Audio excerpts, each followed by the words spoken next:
ആധുനിക കാലത്തെ പാരന്റിംഗ് പ്രതിസന്ധികളെക്കുറിച്ചുള്ള ഇന്നത്തെ ലഘുവിവരണത്തിലേക്ക് നിങ്ങൾക്ക് സ്വാഗതം.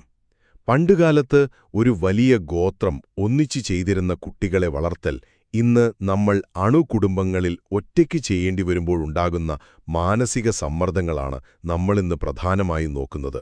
പ്രത്യേകിച്ച് എല്ലാം കൃത്യമായി പ്ലാൻ ചെയ്യുന്ന പ്രൊഫഷണലുകൾക്ക് ഇതൊരു വലിയ വെല്ലുവിളിയാണല്ലോ. ഒന്നാമതായി, കുട്ടികളെ വളർത്തുന്നത് ഒരു കോർപ്പറേറ്റ് പ്രൊജക്റ്റ് അല്ല എന്നാദ്യം തന്നെ തിരിച്ചറിയുക.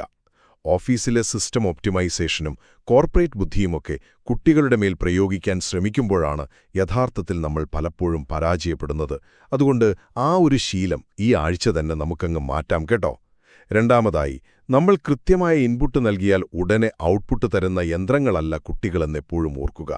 അവർ വളരെ സങ്കീർണമായ ജീവശാസ്ത്രപരമായ മാറ്റങ്ങളിലൂടെ വളരുന്നവരാണ്.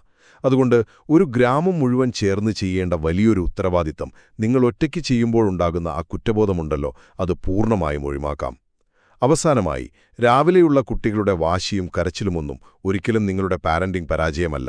മറിച്ച് അത് മനുഷ്യന്റെ പരിണാമപരമായ പൊരുത്തക്കേടിന്റെ, അതായത് എവല്യൂഷണറി മിസ്മാച്ചിന്റെ ഒരു ഭാഗം മാത്രമാണ്. നോക്കൂ, ഈ യാഥാർത്ഥ്യം പൂർണ്ണമായി ഉൾക്കൊണ്ടുകൊണ്ട് മാത്രം നിങ്ങളുടെ ദിവസത്തെ പ്രായോഗികമായി പ്ലാൻ ചെയ്യാൻ ശ്രമിക്കുക.